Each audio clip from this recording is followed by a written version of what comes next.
Good evening. Hundreds of border city residents will be facing a rent hike in the next month or so, and that has many wondering where they will find the extra cash. Now, it's putting stress on many tenants, especially those who don't necessarily work in the oil or gas industry, leaving them with limited choices. Now, yesterday, we aired part one of our two-part series on rental increases, and tonight, Anna Stanislaw speaks to the business that owns a large number of housing units in the city and the reason behind the upcoming hike in rent. Avenue Living owns a total of 691 units or 15 buildings here in Lloydminster. They took over the previous owners near the end of 2013 and early this year, but many of the tenants who rent under them are speaking out, saying the $300 rent increase is unreasonable. Chief Flight Instructor Erwin Morkentine is used to soaring high in the sky, but what he isn't used to are soaring rent prices. With a rent increase over $300, I mean, we were probably doing okay with a little bit extra maybe to put away or to pay down some debt, but that increase will absolutely eliminate any of that ability, and then we're absolutely living from paycheck to paycheck. Morkentine lives in a two-bedroom apartment, saying the previous owners have done a decent job of keeping it in good shape.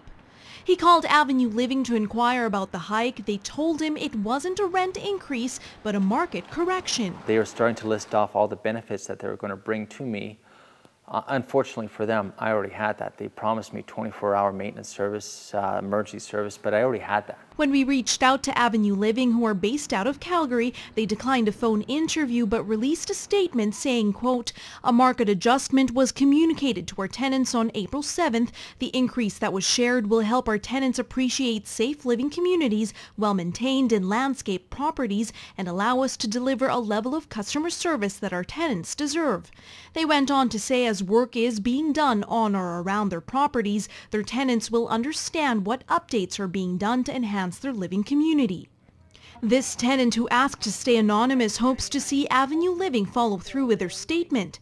She says garbage would be overflowing in the back of the building for days, even weeks, and potholes wreaking havoc in the parking lot. I just think that if you're going to increase the rent, we want to see some improvements, not setbacks. But while residents are figuring out how to cope with rent, Avenue Living states the response to their market adjustment in Lloydminster has been positive and do not have enough supply to meet demand, saying they have 50 approved applications for units at the market-adjusted rents and are continuously working to ensure they can deliver units of a high standard to these future tenants. Vacancy rates are higher now than they have been in the last couple of years. So, you know, there is the option of moving. If rent becomes unaffordable in one place, there may be another suite open somewhere down the line. Now, I understand it as a business, but it's not very people-oriented.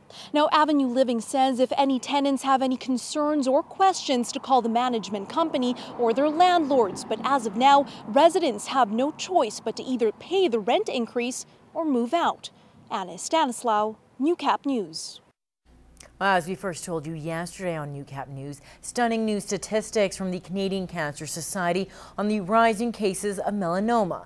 More than 1,000 Canadians are expected to die from the deadliest form of skin cancer, and 6,500 cases of melanoma will be diagnosed in Canada this year.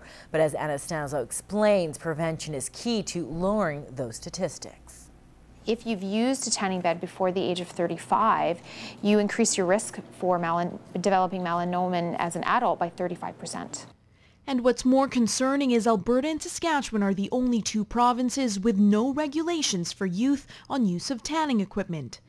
Nadine Dahlheim of the Lloydminster Canadian Cancer Society says Saskatchewan has the highest diagnosis of skin cancer in Canada. When you're in a tanning bed, it is UV rays, but it's such a high concentration of those UV rays that, you know, spending 20 minutes in a tanning bed is the equivalent of spending a couple of hours outside in the sun. Long winter months may be to blame, but not protecting yourself from the sun's UV rays also increase your risk, and age or race is not a factor. Anyone can develop melanoma. Excessive sunshine, sunlight with no protection on skin lesions can turn those skin lesions into a melanoma. From about noon until 3 o'clock in the afternoon, the sun is bright. It's out there and you're under direct sunlight. Reducing your time under the sun, wearing sunscreen, protective clothing and hats can lower your risk.